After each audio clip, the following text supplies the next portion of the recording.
Surabaya Mengaji. Yuk, dukung dakwah Surabaya Mengaji.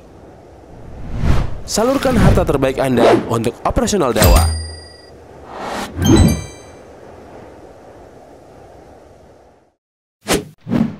SM Store, amanah dalam muamalah.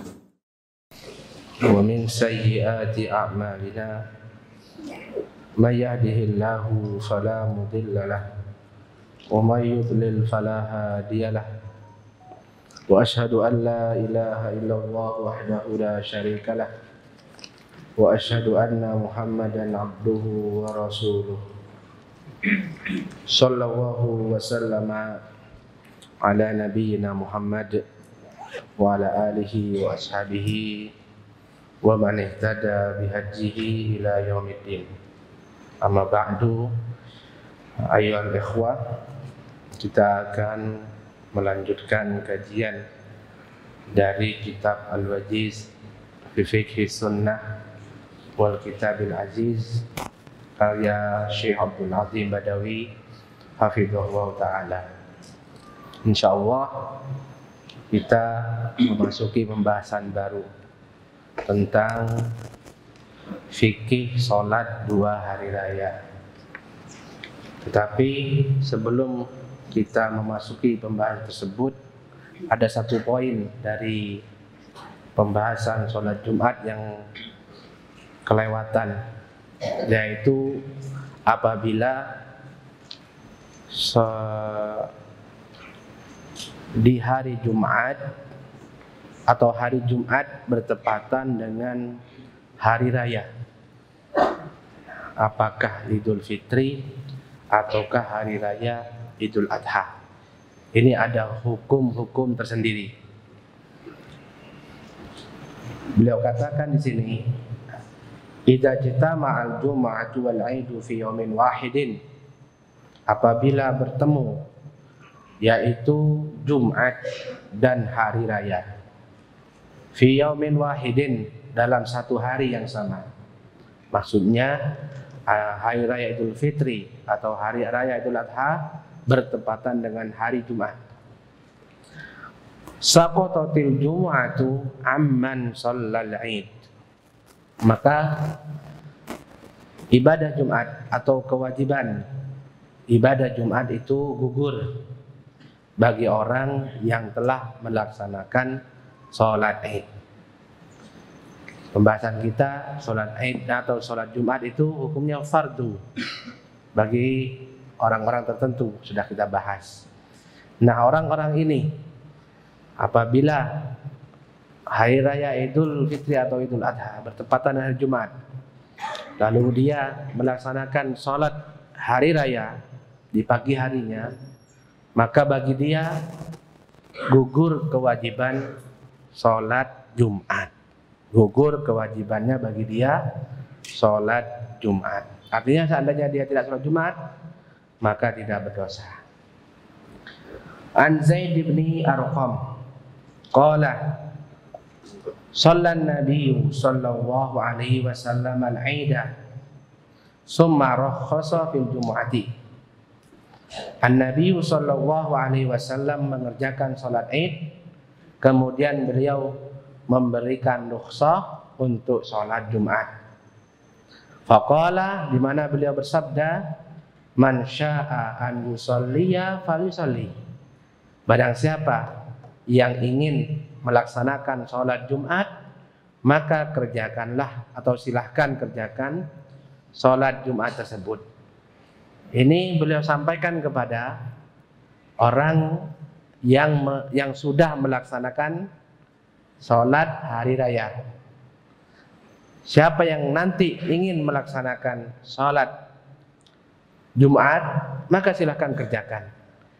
Nah, kalimat barang siapa yang ingin, menghendaki, ini menunjukkan tidak wajib. Tidak wajib. Karena kalimat barang siapa yang menghendaki ini pilihan. Seolah-olah mengatakan barang siapa yang ingin melaksanakan sholat Jumat silahkan kerjakan, dan barang siapa yang ingin meninggalkannya silahkan tidak mengerjakan sholat Jumat. Menunjukkan apa? Kewajiban sholat Jumat gugur. Dan barang siapa yang hendak mengerjakan sholat Jumat, ingin memperoleh pahala sholat Jumat, maka itu lebih afdol bagi dia. Tapi seandainya tidak mengerjakan, tidak berdosa. Wa yustahabbu lil imam an yuqimal jumu'ata liyashhadaha man sya'a suhudaha wa man lam yashhadil id. Kemudian bagaimana dengan masjid-masjid yang ada? Kata beliau, dianjurkan bagi imam, kalau di kita bagi takmir masjid, gitu ya, bagi takmir masjid, yaitu tetap mendirikan ibadah Jumat. Agar apa? Agar dapat menghadirinya orang yang ingin menghadirinya. Seperti saya katakan tadi, tidak semua yang tadi pagi sholat hari raya itu kemudian tidak mau sholat Jumat, tidak. Bahkan umumnya masih ingin tetap mengerjakan sholat Jumat. Wa man lam yashhadil id, dan juga orang-orang yang tadi tidak melaksanakan sholat id. Karena bagi orang yang tidak sholat id, sholat Jumat tetap wajib. Sholat Jumat tetap wajib. Jadi gugurnya kewajiban sholat Jumat yang bertepatan dengan hari raya itu hanya bagi yang mengerjakan sholat hari raya. Jadi meskipun dia berhari raya tapi nggak ikut sholat, tetap wajib sholat Jumat apabila dia tidak melakukan sholat hari raya. An Abi Hurairah annahu sallallahu alaihi wasallam qala, dari sahabat Abu Hurairah bahwasanya beliau sallallahu alaihi wasallam bersabda, qad ijtama'a fi yaumikum hadza 'aidani, sungguh telah bertemu pada hari kalian ini yaitu dua hari raya. Hari raya yaitu Idul Fitri atau Idul Adha dan ibadah Jumat. Rasulullah menyebut ibadah Jumat itu juga hari raya bagi kaum muslimin. Faman syaa ajza'ahu minal jumu'ah wa inna mujammi'un dur. Faman syaa ajza'u minal jumu'ah, barang siapa yang mau, sesungguhnya sholat hari raya itu sudah mencukupi dari sholat Jumat. Nah, artinya di sini sekali lagi Rasulullah menegaskan yang sudah mengerjakan sholat id gugur kewajiban sholat Jumat. Tapi Rasulullah menegaskan wa inna mujammi'una, tetapi kami adalah orang-orang yang menggabungkan dua-duanya. Tapi Rasulullah meskipun beliau jelaskan sholat Jumat itu nggak wajib bagi yang sudah sholat id di pagi harinya, beliau tetap menganjurkan untuk menggabung sholat id di pagi harinya dan tetap mengikuti sholat Jumat di siang harinya. Demikian beberapa hukum berkaitan dengan apabila sholat hari raya Idul Fitri bertepatan dengan hari Jumat. Baik, berikutnya tentang sholat dua hari raya. Hukmuha, hukum sholat hari raya. Wa sholatul aidaini wajibatun 'alar rijali wan nisa'i. Asy-Syaikh Abdul Hatim Badawi hafizahullah taala mengatakan, hukum sholat dua hari raya itu wajib bagi semua laki-laki dan semua perempuan. Sejatinya masalah hukum sholat dua hari raya ini para ulama berbeda pendapat. Secara umum itu ada tiga. Yang pertama, ulama yang mengatakan sholat hari raya itu sunnah muakkadah. Ini pendapat dua imam, Imam Malik dan Imam Asy-Syafi'i. Pendapat yang kedua mengatakan sholat dua hari raya itu adalah fardu kifayah. Fardu kifayah. Ini pendapat Al-Imam Ahmad. Adapun pendapat yang ketiga bahwasanya yaitu seperti pendapat Syekh di sini yang diikuti oleh Syekh di sini, yaitu sholat dua hari raya itu wajib bagi laki-laki dan bagi perempuan. Ya, fardhu ain bagi laki-laki dan perempuan. Ini madhab Imam Abu Hanifah dan salah satu pendapat dari pendapat Al-Imam Ahmad. Serta ini juga pendapat yang dikuatkan dan yang dipilih oleh Al-Muhaqqiq Syekhul Islam Ibnu Taimiyah yang diikuti oleh muridnya, yaitu bahwasanya sholat 2 hari raya itu wajib bagi semua laki-laki dan bagi semua perempuan. Luar biasa, melebihi sholat Jumat menurut pendapat ini ya. Karena sholat Jumat hanya khusus bagi laki-laki, ini wajib juga bagi perempuan. Limuadabatin Nabi sallallahu alaihi wasallam alaiha. Dalilnya yang pertama, karena Nabi SAW selalu melakukannya, tidak pernah meninggalkan. Perlu diketahui, ini dalil mukhtalafihi, di antara dalil yang diperselisihkan oleh para ulama, yaitu apakah muwadhabatun Nabi, yaitu bahwasanya Nabi tidak pernah meninggalkan suatu amalan, itu menunjukkan wajib apakah tidak? Ini sebagian ulama mengatakan ya, itu menunjukkan wajib, tapi sebagian mengatakan tidak. Tapi intinya itu salah satu dalil yang digunakan oleh beliau. Ya, karena Nabi tidak pernah meninggalkannya, menunjukkan ini wajib. Dalil yang kedua, wa amrihi bil khuruji laha. Perintah Nabi SAW untuk keluar menunaikan sholat tersebut. Perintah, dan kita tahu perintah al-amru yaqtadi al-wujub. Perintah itu menunjukkan wajib. Berikut ini dalilnya. An Ummi Athiyyah qalat, dari sahabiyah yang mulia Ummu Athiyyah mengatakan, umirna, kami diperintah. Siapa yang diperintah di sini? Siapa yang dimaksud kami? Para sahabat, laki-laki dan perempuan. Karena di sini yang bicara adalah Ummu Athiyyah, perempuan. Kami maksudnya perempuan. Siapa yang memerintah? Pasti Rasulullah sallallahu alaihi wasallam. Sehingga ini perintahnya Rasul sallam kepada para sahabat. Kami dahulu diperintah an nukhrijal awatiqa, untuk menyuruh keluar para awatiq. Apa itu awatiq? Undur awatiq. Al awatiq jam'u atiq. Apa itu atiq? Al mar'atul mukhaddarah ila an tudrak, yaitu wanita yang dipingit sampai dipungut. Nah, ini bahasanya siapa nggak tahu ini.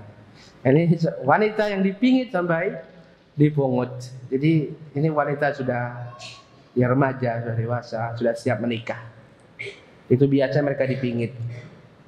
Ya, umumnya wanita yang sudah seusia ini tuh kalau keluar fitnahnya besar, maka dia dipingit.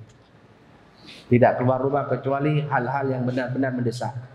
Sampai nanti dipungut.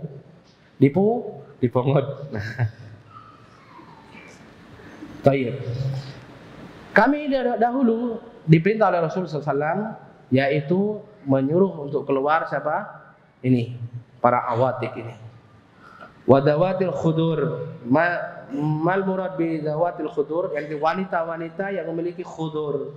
Undur ilal hamish. Al khudur jam'u khidrin wa huwa satr, yaitu penutup. Wa huwal maudi alladhi tusanu fihil mar'ah.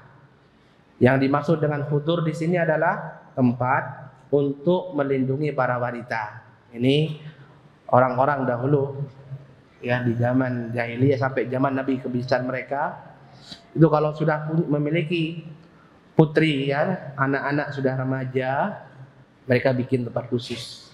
Ya, tempat khusus buat anaknya, anak-anak ini. Untuk agar mereka tertutup, terlindungi, tidak dilihat oleh orang-orang atau laki-laki yang bukan mahramnya. Jadi kalau ada tamu misalkan, dia di tempat itu, di balik hijab. Orang-orang seperti ini. Ya, sampai segitunya. Jadi wanita-wanita ini memang sama maknanya, yakni orang-wanita yang dipingit, tidak dibolehkan keluar sama orang tuanya, asli dijaga. Fitnahnya sangat besar. Tapi untuk hari raya, kata Ummu Athiyyah, kami pun diperintahkan untuk menyuruh mereka untuk keluar, menghadiri dan menyaksikan apa? Sholat hari raya. Ini dalil yang pertama. Menunjukkan apa ya kawan? Ya apabila perempuan-perempuan yang seperti ini saja diperintahkan untuk keluar menunaikannya, bagaimana dengan perempuan yang lain? Bagaimana dengan laki-laki yang memang sudah didol, ya kan? Sakarpe, ya kan? Lebih lagi diperintahkan. Wa an Hafsata binta Sirin qalat, dari Hafsah putri Sirin, qalat berkata, kunna namna'u jawariyana, kami dahulu melarang yaitu anak-anak perempuan kami, an yakhrujna yaumal aidi, untuk keluar menghadiri yaitu sholat hari raya. Faja'at imra'atun, kemudian datang seorang wanita, fanazalat qasra Bani Khalaf, lalu dia turun atau singgah di istana Bani Khalaf. Jadi cerita dari Hafsah ini ya, awalnya mereka itu melarang anak-anak gadis ikut sholat hari raya, begitu awalnya. Sampai datang wanita ini. Kemudian apa? Fa'ataitu, lalu aku mendatangi dia. Ini orang penting. Ini perempuan yang luar biasa. Siapa dia? Nanti dijelaskan di sini. Fahaddatsat, lalu wanita ini, wanita yang baru datang ini, dia bercerita, anna zauja ukhtiha ghaza ma'an Nabi sallallahu alaihi wasallam sintai asyrata ghazwa, bahwa suami saudarinya, berarti kakak iparnya ya, bahwasanya kakak iparnya dia ini dahulu ikut perang bersama Nabi sallallahu alaihi wasallam 12 peperangan. Fakanat ukhtuha ma'ahu fi sitti ghazawat, dan istrinya juga bersama dia ikut perang dalam 6 peperangan. Artinya maksudnya dia ini mengabarkan bahwa kakak saya dan suaminya itu sahabat Nabi SAW. Ini maksudnya dia menceritakan bahwasanya kakak dan ipar saya sahabat Nabi Shallallahu Alaihi Wasallam. Ingin menyebutkan kedudukan kakaknya. Faqalat, kami, lalu dia melanjutkan ceritanya. Fakunna, kami dahulu, yaitu para wanita, ketika ikut perang dalam peperangan bersama Nabi SAW dan para sahabat yang lain, naqumu alal mardah, merawat yang sakit, wa nudawil kalma, dan mengobati al kalma untuk ilal hamis al jarha, wal jarha jam'un al mufrad jarih, yang terluka, kayak mayyit mauta, jarih jarha. Nah, yani yang terluka. Jadi dia ceritakan, dahulu kami ikut perang, perempuan juga ikut perang. Ya, kami juga ikut perang. Saya juga ikut perang bersama Islam. Dan tugas kami adalah merawat yang sakit, mengobati yang luka. Faqalat, lalu dia bercerita, yaitu kakak saya ini bertanya kepada Rasulullah, ya Rasulullah, wahai Rasulullah, ala ihdana ba'sun idza lam yakun laha jilbabun an la takhruja. Ya Rasulullah, wahai Rasulullah, ala ihdana ba'sun, apakah boleh gitu biasanya, apakah ada masalah bagi kami para perempuan, idza lam yakun laha jilbab alla tahruja, kalau dia tidak memiliki jilbab, ya pakaian yang menutup seluruh tubuhnya, alla tahruja, bila tidak keluar, yaitu keluar untuk menghadiri sholat hari raya. Jadi pertanyaannya adalah, boleh enggak wanita itu? Apakah boleh wanita itu? Apakah ada rukhsah bagi wanita itu, yaitu tidak ikut menghadiri sholat hari raya? Ini pertanyaannya. Apa kata Nabi SAW? Di sini pertanyaannya, bila dia tidak punya jilbab. Nah, ini alasan sudah jelas kuat kan? Gak punya jilbab untuk nutup aurat. Faqala, apa kata Nabi? Litulbisha sahibatuha jilbabiha. Hendaknya saudarinya atau sahabatnya itu meminjamkan dia dari jilbabnya. Wah. Fal yashhadnal khaira wa da'watal muslimin. Lalu hendaknya mereka semua para wanita ini menghadiri kebaikan dan menghadiri dakwah orang-orang yang beriman. Ya, dari dalil-dalil ini hanya sebagian dan dalil-dalil yang lain. Kalau mau baca silahkan. Ya, sekarang di kitab-kitab ulama atau di informasi dari internet juga ada dalam masalah ini. Itu banyak juga dalilnya, di mana para ulama menjadikan dalil-dalil ini sebagai landasan wajibnya sholat hari raya bagi laki-laki juga bagi perempuan. Ya, bagi laki-laki dan juga perempuan untuk hadir melaksanakan sholat hari raya. Bahkan dalam riwayat yang disebutkan, Rasulullah juga memerintahkan wanita-wanita yang haid pun untuk menghadirinya. Hanya menghadiri tapi tidak ikut sholatnya. Baik. Kemudian kapan waktu pelaksanaan sholat hari raya itu? Waktuha. An Yazid bin Khumairin Ar-Rahabiyyi qala kharaja Abdullah ibnu Busrin sahibu Rasulillah sallallahu alaihi wasallam. Pernah Abdullah ibnu Busrin itu keluar, dan beliau ini adalah salah seorang sahabat Rasul sallallahu alaihi wasallam. Beliau keluar ma'annas bersama manusia fi yaumi 'Aidil Fitri aw Adha, pada hari raya Idul Fitri atau Idul Adha. Ini perawinya ragu. Yang penting itu hari raya. Entah Idul Fitri, entah Idul Adha. Yang jelas ini sahabatnya Nabi Shallallahu Alaihi Wasallam datang menghadiri sholat hari raya. Fa'ankara ibta'al imam. Lalu sahabat ini mengingkari keterlambatan imam. Jadi imamnya atau sholatnya nggak cepat dimulai, nggak segera dimulai. Lalu beliau mengatakan, inna kunna qad faragna sa'atana hadhihi. Kata beliau, sesungguhnya kami dahulu telah menyelesaikan sholat Id di saat seperti ini, di waktu seperti ini. Wadzalika hina tasbih. Dan ketika itu adalah ketika tasbih, maksudnya ketika duha. Ketika duha.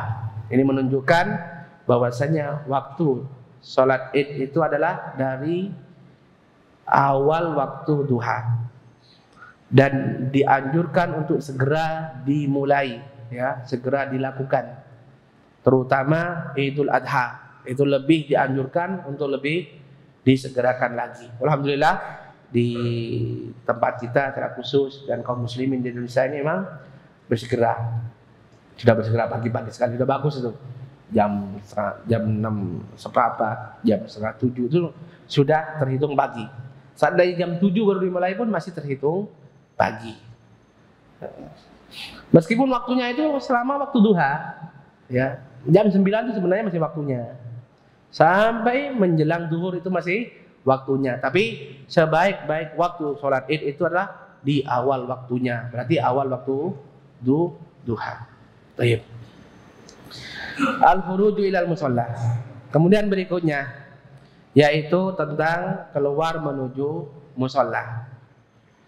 Wa minal ahaditsis sabiqah, dari hadis-hadis yang di atas tadi. Ta'lam, Anda mengetahui, anna mahalla salatil 'Aidi huwal khala, bahwasanya tempat pelaksanaan salat hari raya itu adalah tempat yang lapang. Adalah tempat lapang, walaisal masjid, bukan masjid. Faqad kana sallallahu alaihi wasallam yakhruju laha wa amila bidzalika man ba'dahu. Karena dahulu Nabi sallallahu alaihi wasallam salat Idnya itu selalu fil khala, di tempat lapang. Wa amila bidzalika, dan itu juga yang dikerjakan oleh man ba'dahu, para khalifah-khalifah dan sahabat setelahnya.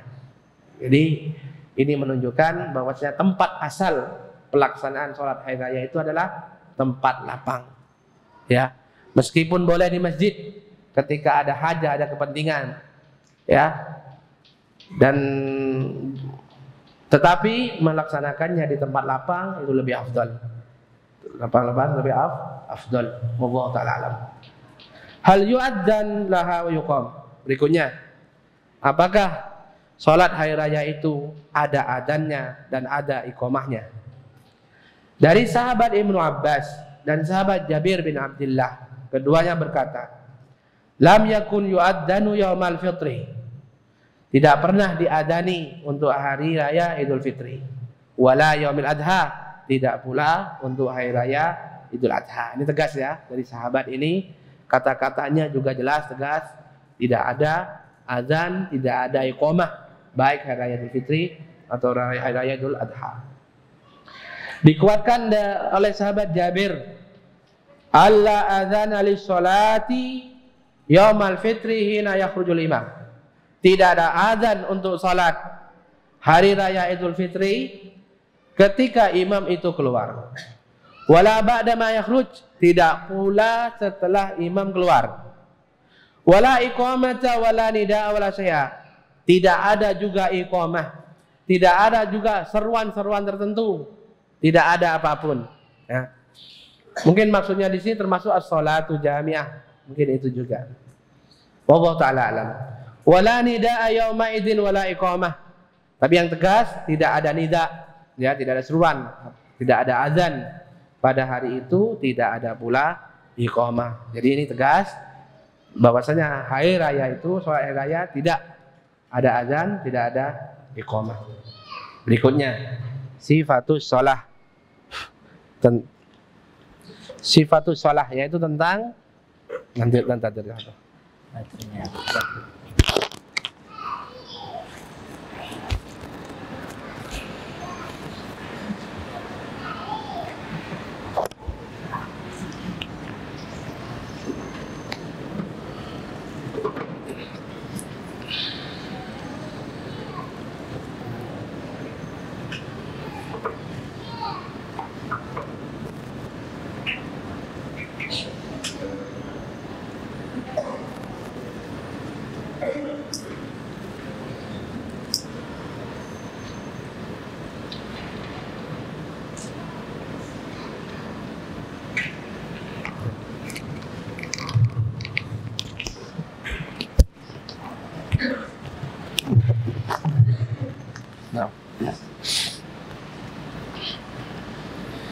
Sifatu sholati, sifat sholat id, yaitu tata cara sholat hari raya.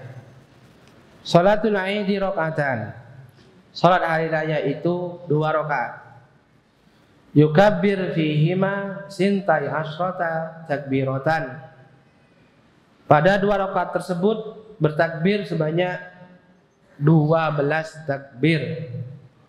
Sab'an fil ula ba'da takbiratul ihram. 7 takbir di rakaat pertama setelah takbiratul ihram. Tidak termasuk takbiratul ihram, tidak termasuk juga takbir untuk ruku. Jadi 7 itu setelah takbiratul ihram, sebelum membaca Al-Fatihah. Wa khamsan fi tsaniyah qabla al-qiraah. Dan 5 takbir pada rakaat kedua sebelum qiraat, sebelum membaca. Ya. Ini 5 takbir ini tidak termasuk takbir intiqal. Ya. Dari rakaat pertama ke rakaat kedua itu enggak dihitung. Seperti itu. Tapi perlu diketahui ini masalah khilafiyah. Silakan dibaca. Memang para ulama ada yang memasukkan takbiratul ihram itu masuk ke 7. Jadi setelah itu cuma 6 aja. Silakan dibaca. Cuman yang rajih dan yang dikuatkan oleh Syekh di sini yaitu 7 tidak termasuk takbiratul ihram di rakaat pertama, 5 di rakaat kedua tidak termasuk takbiratul intiqal dari rakaat pertama, dari ruku dan sujud ke berdiri itu tidak dihitung.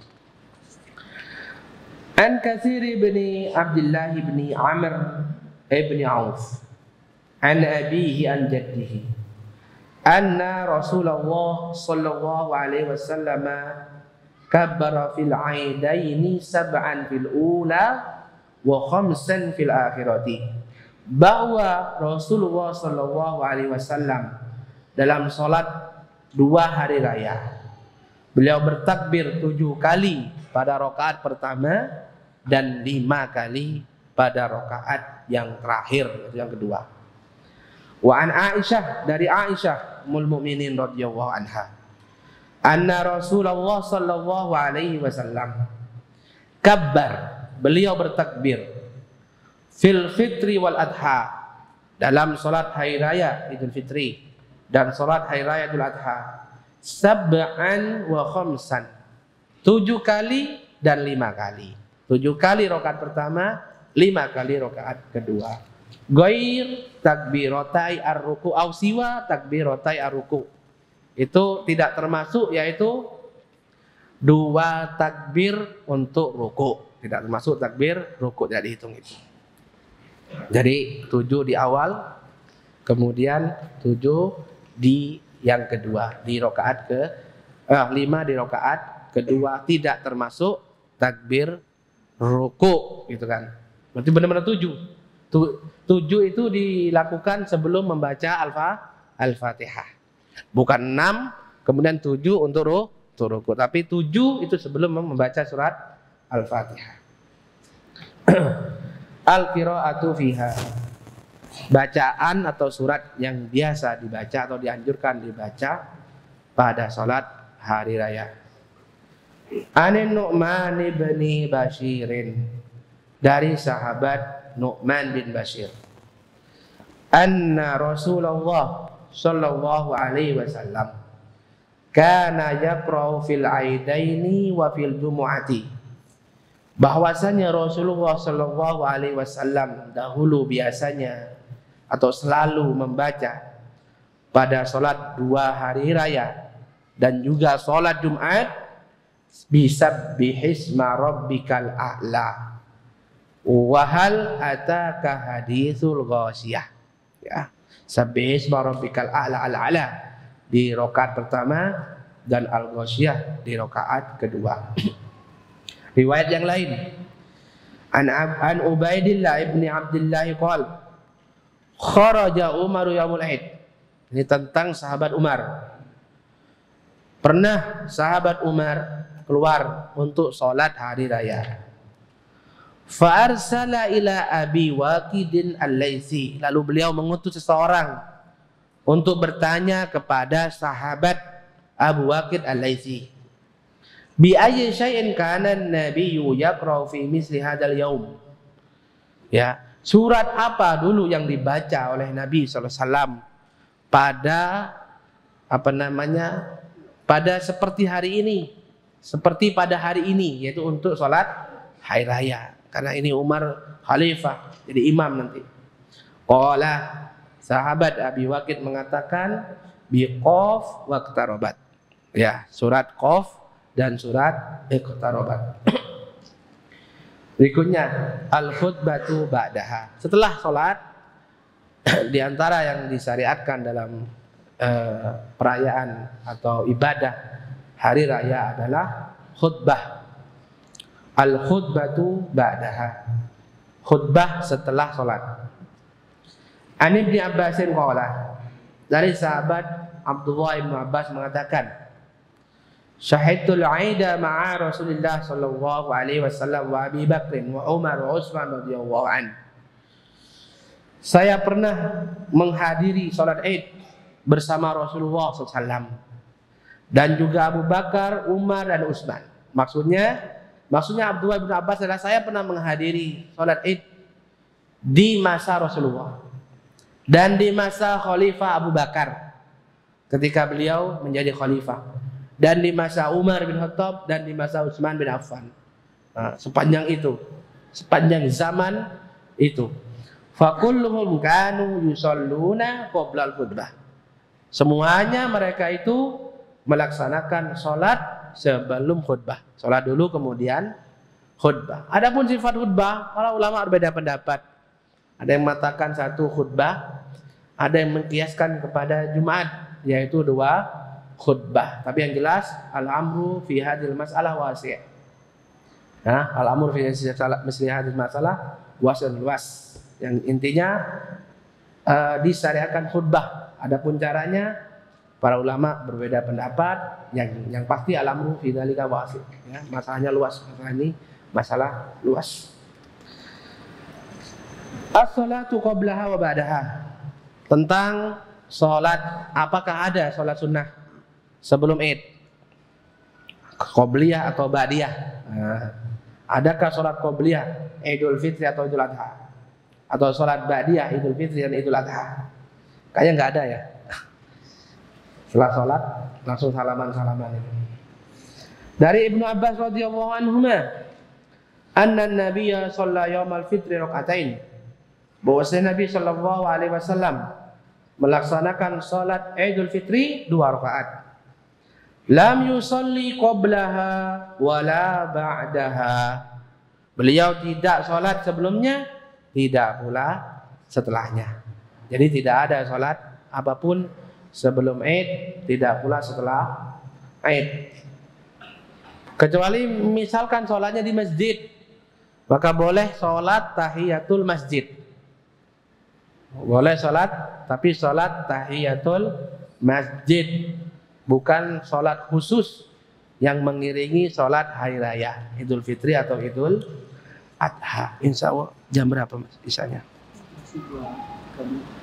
Tayyib. Karena sudah menjelang isya, ana cukupkan dulu sampai di sini. Kita lanjutkan pada kesempatan yang lain insya Allah. Di sini teman-teman ada beberapa pertanyaan. Pertanyaan yang pertama, Bismillahirrahmanirrahim. Ketika telah mengerjakan sholat Id yang bertepatan pada hari Jumat, dan tidak sholat ikut Jumat, apakah kita tetap sholat zuhur di masjid? Ya, tetap sholat zuhur di masjid. Masjidnya buat Jumatan. Yang jelas harus sholat zuhur. Ya, yang jelas harus sholat zuhur. Nah, gimana ya kalau ke masjid sholat Jumat aja? Angel juga ya.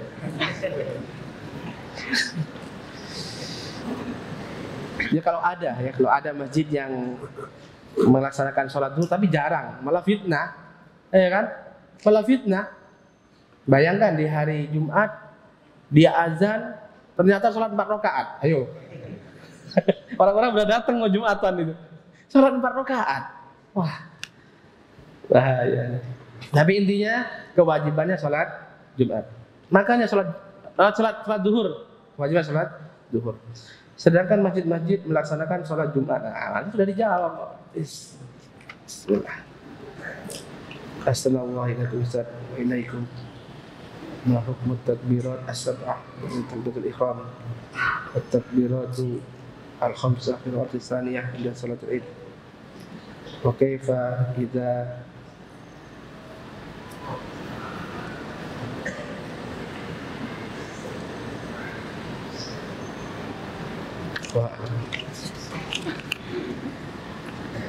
manakah yang lebih kita dahulukan ketika sampai di masjid? Yang kemarin nih, sedangkan azan masih berkumandang, ya. Ini tentang sholat Jumat. Manakah yang lebih kita dahulukan ketika sampai di masjid untuk sholat Jumat, ya? Sedangkan azan masih berkumandang. Apakah menjawab azan terlebih dahulu atau langsung sholat tahiyatul masjid? Ya, lihat keadaannya. Mana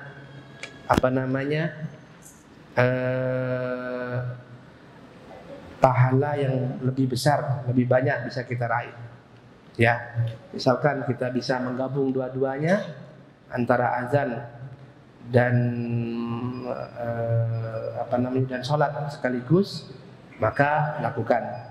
Tapi kalau tidak bisa, misalkan seperti takut kelewatan khutbah, ya, takut kelewatan khutbahnya, ketinggalan khutbahnya, maka langsung sholat saja, langsung sholat untuk biar bisa dapat khutbah dari awal. Kalau saya pribadi begini, biasa kalau saya praktek itu, misalkan saya datang sementara baru azan misalkan, baru azan, maka saya sholat. Maka saya sholat. Berharap apa?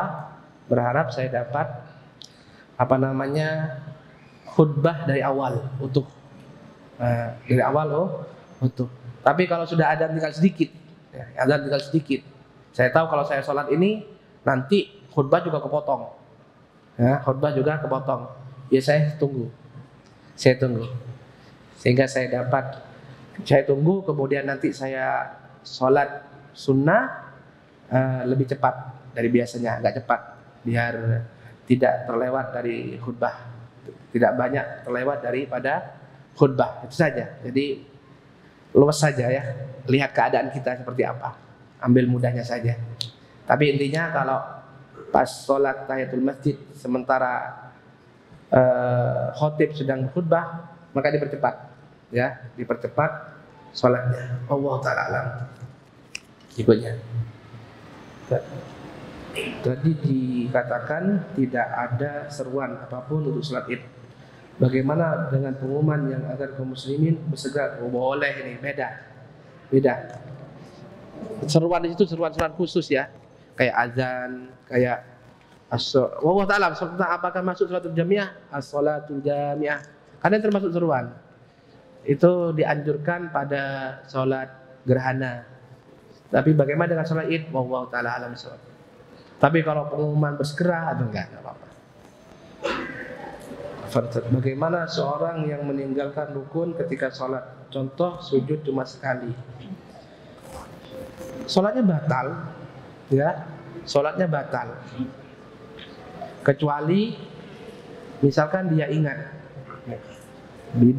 sementara dia masih sholat, maka kewajiban dia adalah kembali kepada rukun itu bila masih di rakaat yang sama.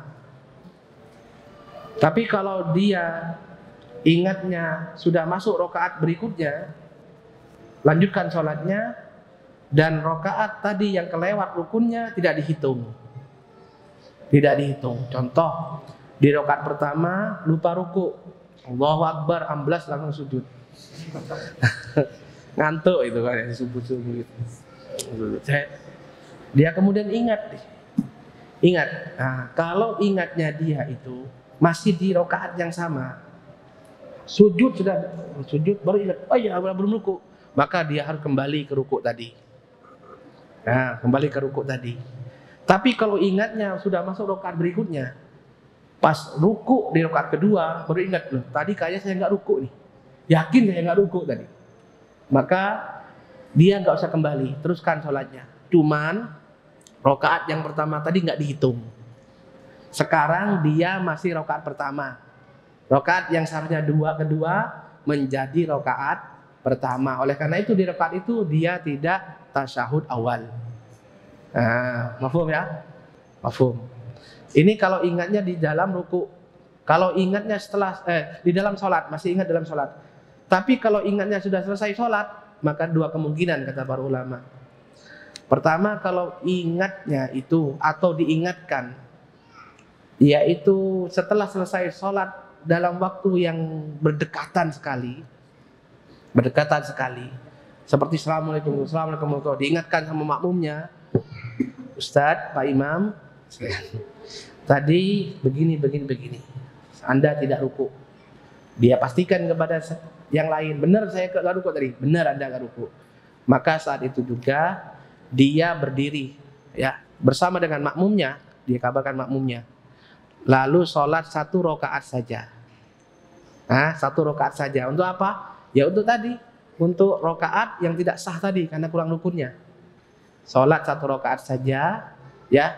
Kemudian salam. Kemudian tasahud akhir, lalu kemudian salam. Lalu sujud sahwi. Ini kalau jaraknya dekat. Mana dalilnya? Ada dalilnya, itu dalil sujud sahwi. Ketika Rasulullah sholat zuhur hanya 2 rakaat. Ya, kemudian selesai itu diingatkan oleh sahabat. Lalu apa yang dikatakan oleh Nabi SAW? Apa sholat 4 rakaat atau 2 rakaat? Sholat 2 rakaat. Menunjukkan yang 2 rakaat pertama nggak batal. Nah, itu mafhum. Tapi kalau jaraknya sudah lama ya, kawan, ya, habis sholat, sudah selesai zikir, ya, sudah selesai makan siang. Baru diingatkan, wah sudah dari sholatnya nanti dari awal lagi 4 rakaat lagi gitu. Karena udah batal. Mahfum di sini? Ini mustawa awal kayaknya ini atau anak baru ini karena sudah pelajaran ini ya. Ya Rizky, ingat Rizky. Insyaallah lupa. Yumkinukum an tatabayyanu lana an tubayyinu lana mal farqu baina sholatil Aid wal mal farqu baina sholatil Aid. Antum PR ya, coba baca. Apakah orang yang bersolat Id menyempurnakan rakaat dengan takbir? Iya. Apakah orang yang masbuk solat Id menyempurnakan rakaat dengan takbir sebagaimana solat Id atau cukup takbir enggak? Kalau dia masbuk, ya takbir seperti takbir solat Id. Misalkan dia masbuk 1 rakaat, gitu kan? Berarti nanti ketika dia menyempurnakan rakaat terakhir, ya dia takbir 5 takbir. Selama dia tidak mendapatkan rakaat. Ya, selama dia tidak mendapatkan rakaat. Tapi tidak ada masbuk takbir. Maksudnya begini. Jadi misalkan dia ketinggalan takbir, dia masuk sholat dan imam sudah baca surat misalkan atau sudah baca Al-Fatihah. Dia masuk. Apakah dia takbir 7 kali? Tidak. Cukup takbir ihram kemudian diam. Langsung dengarkan imam. Sudah. Dan dia mendapatkan rakaat sempurna bersama imam. Jangan 7 kali kan sendirian ya. Nanti khawatirnya diikuti sama belakangnya, kacau. Apa? Coba. Apa maksudnya? Oh, perbedaan Idul Fitri dan Idul Adha ini. Perbedaan Idul Fitri dan Idul Adha ini lah. Oh, Adha pakai ain. Nah. Tulisanmu kalau yang ini ya. Insya Allah nanti ya ada pembahasan setelah ini ada. Tapi kalau sifat sholatnya sama, Insya Allah. Satu lagi nih, kalau izin Ustaz.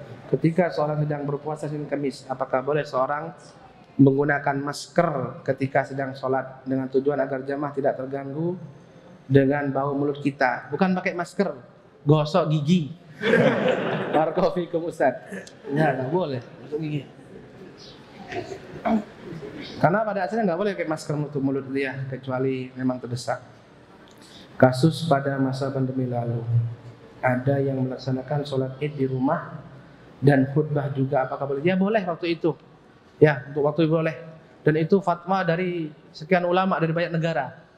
Ya, dari banyak ulama untuk melaksanakan sholat Id di rumah dengan keluarga. Boleh. Sholat Jumat. Subhanallah wala salam wala kalam wala bismillah dan pembukanya. Sholat Jumat. Tunjukkan. Ternyata sholat Jumat, ternyata imam lupa hanya 1 rakaat dan tidak ada yang mengingatkan. Kompak. Lalu setelah selesai dia baru sadar. Apa yang harus dilakukan oleh imam? Semuanya kompak ini kan. Mabuk semuanya ini. Kalau ada yang paham. Pernah terjadi enggak? Seandainya terjadi persis seperti tadi ya. Persis seperti tadi. Kalau ingatnya jarak antara selesai sholat dengan ingatnya itu masih dekat sekali, dekat. Seperti dia ingat sendiri atau diingatkan, masih dekat. Setelah selesai, gak jauh dari itu diingatkan. Intinya gak ada pekerjaan yang telah dia selesaikan. Misalkan di tengah-tengah dikir, astagfirullah, ingat. Atau diingatkan. Maka cukup nambah 1 rakaat. Disampaikan kepada makmum yang lain. Atau ditanya dulu. Tadi ingatmu sholat berapa rakaat? Gitu kan. 2 rakaat Ustaz. Kamu 2 rakaat. Ya udah berarti saya yang salah. Begitu kan? Baru kalau dia yakin dan dikuatkan oleh jamaah yang lain, tadi 1 rakaat. 1 rakaat ya udah. Disampaikan yang lain, tadi kita sholat 1 rakaat kurang 1 rakaat. Mari kita tambah lagi. Itu caranya. Diingatkan semuanya. Maka tambah 1 rakaat lagi. Allah taala bisawab. Demikian Semoga bermanfaat. Subhanaka wa bihamdik, asyhadu an la ilaha illa anta, astaghfiruka wa atubu ilaik. Wa akhiru da'wana alhamdulillahirabbil alamin. Assalamualaikum warahmatullahi wabarakatuh.